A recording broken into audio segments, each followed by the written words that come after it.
What's up, guys? Welcome back to the channel. I know I've been MIA for some time now, but if you want to know why that is, then please skip to this timestamp on screen if you're interested to know. But I imagine most of you are here for the title and thumbnail and why I think what I think. If you've watched my Destiny 2 is Dead video, then you'll know that my plan was to go into this Renegades expansion with an open mind, to truly test the waters and to solely judge this expansion on its own merits and not get caught in comparisons to expansions past. And I will admit that I did have fun playing this expansion in the 8 or so hours I've logged so far, almost all of which was the legendary campaign, which I played mostly with BDP. While I did have fun, what I had fun doing / playing simply did not feel like Destiny. So in this video, I'm going to break this down so that you guys can better understand where I'm coming from and hopefully understand why this will more than likely be it for me when it comes to Destiny.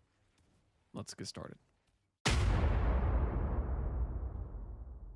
In my opinion, they completely missed the motto, or as they say in the Vidoc, their North Star of this expansion's development, which is, quote, authentically Destiny, unmistakably Star Wars, end quote. It felt like a mod that I downloaded onto Battlefront 2 or something, like, for the most part. I understand this was a collaboration expansion, meaning the Star Wars references were going to be there, but that's exactly what I thought they would be. References. And I understand that you can't get much more blunt than an exotic sword that also happens to be a lightsaber, but you know what I mean. Instead, what we got was a completely Star Wars driven plot with a very minor sprinkle of Destiny elements. For example, and this is going to take a while, but let me lay this out. The main plot of this expansion, when it's boiled down to its simplest forms, is that Drifter's ghost possesses stolen plans to a space station armed with a space laser, helmed by an evil Cabal empire that's actually truly led by a Dark Guardian, also known as a Dredgen, who aims to use this weapon to prove himself that he can live up to those who he aims to follow in the lineage of, and our heroes must sneak aboard this station consisting of a smuggler, a wise mentor figure, and a reckless hopeful kid, along with their droid companion to ultimately destroy it and save the galaxy / universe. Sound familiar? Not to mention, the movie I just referenced is most commonly mocked for being a one-for-one remake of another Star Wars movie of an almost identical plot, that being A New Hope. That being said, this story is good. This story is compelling, but I've seen it before. Now 3 times in 3 different eras of my life. I saw A New Hope for the first time around 2005. I saw The Force Awakens in 2015. And here we are in 2025 with this. Because of that, there were no stakes for me. I knew this was a Star Wars collab, and since they leaned so heavily into everything else Star Wars related leading up to the conclusion, I knew exactly how it would end, with the heroes destroying the space station and our villain living to fight another day in an expansion that's probably 3 years from now, if it even gets made. And the Destiny elements mentioned before are actually really cool, and things I've been asking for years. If you ask anyone in my friend group, I have said constantly that a Dark Guardian / Dredgen focused expansion would slap. Ever since I saw that cutscene from Season of the Drifter when they're playing cards or something. And when they decided that they would finally incorporate it into the game as a mainline story, it's in a glorified Star Wars ad. And I'm disappointed, to say the least. Even still, them having a Dredgen in the story, period, was still cool. The 9 interfering in order to prevent being binded, according to the prophecy given to us at the end of the last expansion. 6 trying to escape his fate by escaping his 4th dimensional existence. All really cool. And everything here would have worked, in my opinion, so much better if we weren't saving Drifter from Carbonite and watching lightsaber fights in between all this good story stuff. If it was just on its own, in its own Destiny bubble, it would have been so much better. Imagine if a story like this rested in the vibes of like Forsaken era, hell, or even like a D1 vanilla era, where like there's so much mystery, it feels like the Wild West. It actually can feel like Destiny, yet and still have all these great things that are original to Destiny. We didn't need a Star Wars ad for this. I think it would have hit so much harder. Anywho, the story was good because The Force Awakens was good, and The Force Awakens was good because A New Hope was good. It's the exact same story when you break it down, and in my opinion, to contradict that and to say that this is bad but A New Hope is good, or A New Hope is bad but A Force Awakens is good, any combination of those 3, I think, would be a hypocritical statement, because all of these are the same story. So at the end of the day, story wasn't bad, but it was painfully predictable. And unfortunately, carried all the cringy dialogue that Star Wars is known for. And I truly will spend a good while wondering what could have been and how peak this would have been had it not been tied to just one big $40 hashtag ad. Lightsabers fun. No, but seriously, the gameplay loop was terrible. And if I wanted to play Lawless Frontier, I would do it after the campaign. But instead, they had us doing Lawless Frontier as campaign missions with just dialogue over them for 8 hours. And it was unbearably boring, including the exotic mission. I think there were only like 3 to 4 legit missions, like hold F on a pole in the middle of a ship or hold F on a pole in the middle of a location, like to start mission, like only 3 to 4 of those. And then like one of the big selling points for the expansion was Renegade abilities. I thought they were clunky to activate. I had to rebind a bunch of stuff to get them to work.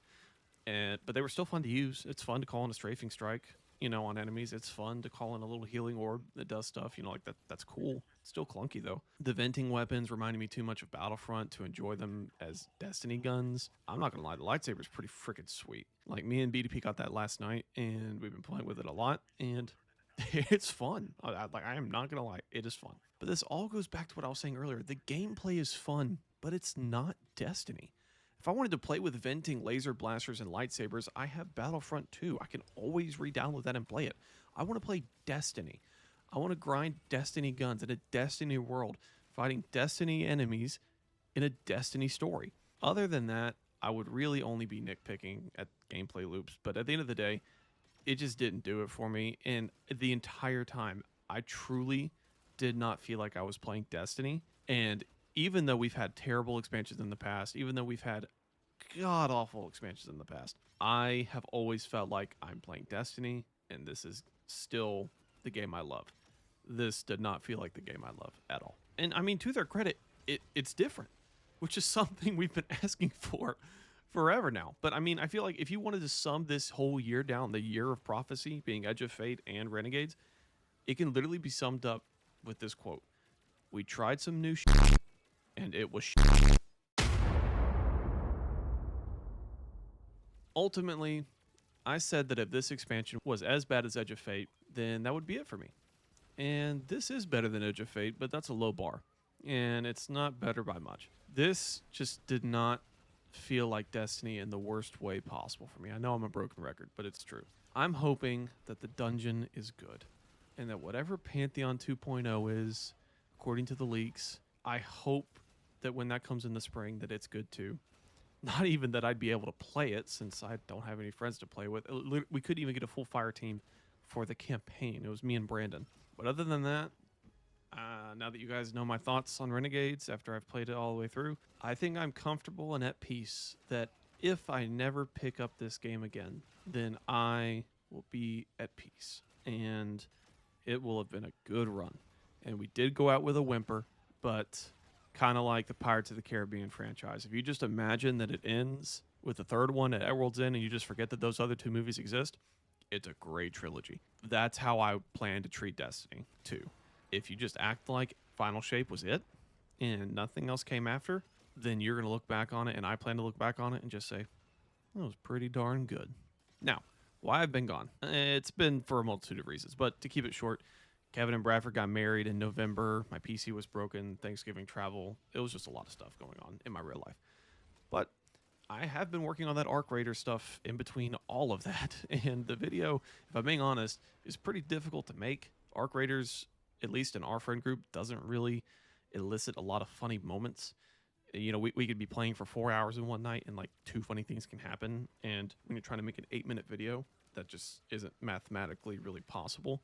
And to be honest, I like the game, but not enough to play 4 hours a night every night to get 1-minute clips all the way up to a 10-minute video. You do the math. Just not really worth it for me. So I'm going to post what I have, the funny moments that I can scrounge up from like the 6 or so hours of gameplay that I do have recorded. And if it's a 4-minute video, we'll post it. If it ends up being an 18-minute video, we'll post it. But I plan on posting that before the end of the year. And I also plan on posting a best of 2025 video before the end of the year. Priority is going to be the best of video. I definitely want to get that before the end of the year because everyone's posting those. And we've had a lot of great content this year. And I love making those videos just as much as you guys probably love watching them. So at the very least, best of video before the end of the month.